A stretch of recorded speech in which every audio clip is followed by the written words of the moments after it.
Good morning to all, dear student. We are doing chapter 6 leisure time activity. In previous video I have explained you about theater. What is theater? Theater has been an important source of entertainment for the people since old time when Nautanki and Jatra were popular. In the modern time, theater has developed into a wonderful art.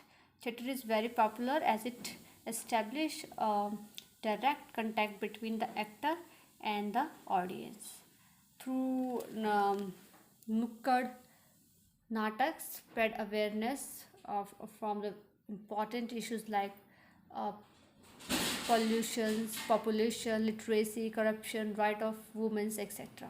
Today we will take the next topic, that is storytelling. So storytelling is also a leisure activity.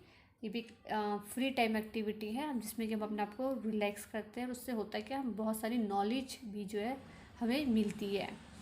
Let's start. A story is called कथा इन Sanskrit and कथई इन तमिलनाडु. सो जो story है, कहानी है, उससे हम क्या बोलते थे पहले? संस्कृत में क्या बोला जाता है? कथा. कथा यानी कि कहानी. और तमिलनाडु में हम क्या बोलते हैं? तमिल लैंग्वेज में कथई. ओके, तो संस्कृत में कथा और तमिल लैंग्वेज में कथई. Story telling is an ancient art that involves narrating a story hourly. तो जो स्टोरी टेलिंग है एक एंशिएंट आर्ट है, मतलब इसी भी एक आर्ट में लिया गया है. एक तरीका है जिसके थ्रू जो है नरेटर जो है ओरली हर कैरेक्टर को इन्वॉल्व कर कर स्टोरी सुनाता है. ठीक है, story telling is a art, ancient art that involves narrating a story orally. यानी कि जो उसने लिखी कहानी है, नरेट की कहानी है, उसको वो ओरली सुनाएगा. The story expose the listener to the richness of different themes, culture and language. और स्टोरी जो है टेलिंग क्या एक्सप्लोर करती है लिसनर के लिए? जो सुनने वाला है डिफरेंट टाइप ऑफ थीम्स, अलग अलग तरह की थीम्स के बारे में जानता है, कल्चर के बारे में जानता है और लैंग्वेज के बारे में जानेगा. तो जो स्टोरी टेलिंग है वो क्या है? सुनने वाले को भी एक्सप्लोर करता है. राइटिंग में तो हो ही रहा है एक्सप्लोर, कि वो लिख रहा है अपना इमेजिन करके. साथ में जो स्टोरी एक्सपोज करती है किसको? लिसनर्स को. किसके बारे में? रिचनेस, अपने कल्चर के बारे में, थीम के बारे में और लैंग्वेज के बारे में.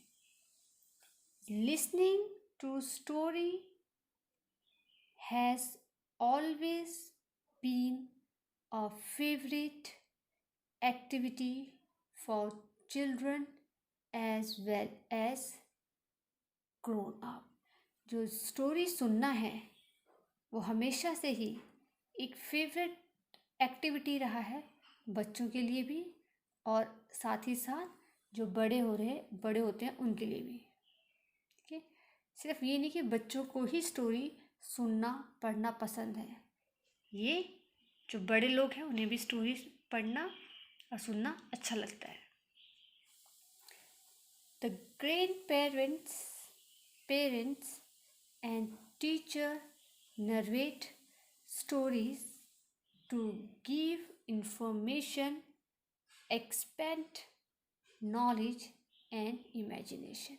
सो जो ग्रैंड पेरेंट्स हैं और टीचर है, जब वो स्टोरी नरेट करते हैं मीन्स सुनाते हैं तो किसी चीज़ की इन्फॉर्मेशन मिलती है हमें. तो पहले हमें इन्फॉर्मेशन मिलेगी जिसके बारे में हमें बता रहे हैं, उससे क्या होगा? एक्सटेंड नॉलेज, आप लोगों की जो है हमारी नॉलेज क्या है बढ़ती है. और उससे हमारी इमेजिनेशन, जो कि हमारी इमेजिन करने की जो क्षमता है उसका भी विकास होता है, डेवलप होती है. मतलब अगर आप कोई स्टोरी सुनाओगे तो आप पहले उसको इमेजिन करोगे कि अच्छा ऐसा हो रहा है स्टोरी में. ठीक है, तो आपको किसी भी की कहानी सुना रहे हैं, चाहे वो आपको राम के बारे में बता रहे हैं या फिर किसी भी कैरेक्टर के बारे में बता रहे हैं, तो आपको उनके बारे में नॉलेज मिल रही है. इन्फॉर्मेशन मिल रही है, नॉलेज मिल रही है, और आपकी इमेजिनेशन भी जो है एक्सटेंड हो रही है साथ ही साथ। They help the children to develop imagination. और क्या होता है इसके साथ, जैसे मैंने आपको बताया, इससे बच्चों की जो इमेजिनेशन पावर है वो डेवलप होती है। The stories may be from a great epic Ramayana and Mahabharata और about historical event and famous personality. जो जो स्टोरी होती है वो किसी भी तरह की हो सकती है, ठीक है। चाहे वो ग्रेट एपिक्स क्यों ना हो, हमारे रामायण और महाभारत क्यों ना हो, चाहे वो हिस्टोरिकल किसी पर्सनैलिटी की स्टोरी सुना रहे हो, ठीक है, या किसी इवेंट के बारे में बता रहे हो, या फिर फेमस पर्सनैलिटी की बात कर रहे हो। जैसे रामायण के बारे में आपको बताते तो आपकी क्या राम के बारे में पता लगेगा, महाभारत के बारे में आपको सुनने पे कौरवों के बारे में, पांडवों के बारे में, कृष्ण के भगवान कृष्ण के बारे में पता लगेगा। अगर हम हिस्टोरिकल कहानी सुने, ग्रेट अशोका के बारे में हमने प्रीवियस चैप्टर में पढ़ा है, ग्रेट अशोका की नॉलेज आपको अगर हम स्टोरी सुनाएं कि कैसे उन्होंने कलिंगा वॉर की, कैसे वो हारे, फिर कैसे ट्रांजेक्शन हुआ उनका, कि वो नॉन वायलेंस को उन्होंने फॉलो किया, तो इसको सुन के क्या रहा है, आपको नॉलेज आ रही है। और वैसे ही इवेंट्स हैं, दिवाली, हिस्टोरिकल इवेंट्स के बारे में, दिवाली के बारे में कुछ भी है, फेमस पर्सनैलिटी के बारे में, गांधी जी के बारे में आप पढ़ रहे हो, ठीक है, तो बहुत से ऐसे पर्सनैलिटीज़ के बारे में भी आपको पता लगता है स्टोरी टेलिंग के थ्रू। The narrators use a variety of expressions, voice modulation, और voice modulation means changes voice and themes to make the story interesting and entertaining। जो नरेटर है, जो सुनाने वाला है, वो बहुत सारे वेराइटी ऑफ एक्सप्रेशंस को लेके आता है। वॉइस मॉड्यूलेशन रहती है, कभी आवाज़ तेज हो जाएगी, कभी स्लो हो जाएगी स्टोरी पढ़ते हुए, ठीक है। उससे क्या होता है, एक तो स्टोरी सुनने में अच्छी लगती है और वो हमें साथ ही साथ एंटरटेनमेंट करती है। सो एंशियंट टाइम से लेकर आज तक जो स्टोरी टेलिंग है वो क्या है, एक लीजर टाइम एक्टिविटी है। बिकॉज एक तो इससे नॉलेज इन्हेंस हो रही है, इमेजिनेशन पावर आपकी स्ट्रांग हो जाती है बच्चों की, और हमें अपने बहुत से हिस्टोरिकल इवेंट्स के बारे में, फेमस पर्सनैलिटी के बारे में पता चलता है। और जो स्टोरी सुनाने वाला है वो क्या करता है, सुनाते हुए बहुत से एक्सप्रेशंस यूज़ करता है, या वर्ड मॉड्यूलेशन यूज़ करेगा, केवल कैरेक्टर के बोलते बोलते वैसा ही आप बोलना शुरू करते हो, ठीक है। फिर साथ ही साथ क्या है, इससे स्टोरी क्या होती है, ज़्यादा इंटरेस्टिंग और एंटरटेनिंग हो जाती है, तो उसको सभी इंजॉय करते हैं।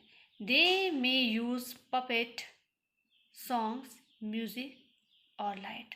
और कई बार ऐसा भी होता है, स्टोरी टेलर जो होता है, नरेटर होता है, वो स्टोरी जो है पपेट के थ्रू, ठीक है, उससे सुनाता है, या गाने के थ्रू स्टोरी सुनाई जाती है, या म्यूज़िक यूज़ किया जाता है और लाइट्स यूज़ की जाती है। आपने पपेट शो देखा होगा, पपेट शो में ऐसे ही करते हैं कि पपेट्स आते हैं, वो स्टोरी सुनाना शुरू करते हैं। स्पेशली राजस्थान में पपेट शोज बहुत होते हैं, राजस्थान गुजरात में, तो वहाँ पर पपेट्स के थ्रू जो है अपने हिस्टोरिकल इवेंट्स और स्टोरी बताई जाती है राजा महाराजा की। तो उसमें लाइट भी चल रही है, उसमें म्यूज़िक भी चल रहा है, डांस भी चल रहा है, पपेट अपना बता रहे हैं उसको। तो ऐसे स्टोरी सुनाई जाती थी और आज भी कई जगह पर ऐसे सुनाई जाती है। Do you know R.K. Narayan is the most love story teller of India. जो R.K. नारायण है वो क्या है, इंडिया के सबसे ज़्यादा फेमस और लव्ड स्टोरी टेलर है, कि उन्होंने बहुत ही खूबसूरती के साथ बहुत सारी स्टोरीज़ जो है बताई हैं, सुनाई हैं। उन्होंने बुक्स लिखी हैं जिसको लोग पढ़ना पसंद करते हैं। Children love to read his famous stories, Malgudi days, Swami and his friend etcetera. और बहुत से बच्चे ऐसे हैं जिन्हें उनकी स्टोरी पढ़ना बहुत पसंद है, जिसमें से फेमस स्टोरी है उनकी, जो बुक्स लिखी गई, उन्होंने कहानियाँ लिखी हैं छोटी छोटी, वो है मालगुडी डेज और स्वामी एंड हिज फ्रेंड, जो कि हमने इंग्लिश की बुक में भी स्वामी एंड हिज फ्रेंड के बारे में पढ़ रहे हैं। तो वो किसकी लिखी हुई थी, R.K. नारायण की। तो बहुत इंटरेस्टिंग स्टोरी थी कि कैसे वो आपस में लड़ रहे थे कि बोर्ड पे किसने लिखा ना, तो इतनी इंटरेस्टिंग थी कि हमें मज़ा आता कि और क्या होगा आगे स्टोरी में, लड़ रहे हैं आगे क्या होगा। तो इस तरीके से नरेट की गई थी कि हमको भी मज़ा आया सुनने में, और हमारे क्या हुई, इमेजिनेशन भी चलती रही और नॉलेज भी इन्हेंस होती जा रही है, वोकेबलरी बढ़ती जा रही है साथ ही साथ। तो they have also been adept as TV serials, और जो इनकी जो कहानियाँ थी इतनी अच्छी थी, मालगुडी डेज और स्वामी एंड हिज फ्रेंड, कि उनको टीवी सीरियल के रूप में भी यूज़ किया, मैंने मतलब उनके ऊपर टीवी सीरियल भी बनाए गए मालगुडी डेज के ऊपर, और दूसरी story Swami and his friend के ऊपर। सो जो स्टोरी टेलिंग है एक क्या है, ये भी एक लीजर टाइम एक्टिविटीज़ है। So dear student, that's all for the day. Tomorrow we will take the next topic of this chapter. Hope you understand the topic. Thank you and have a nice day.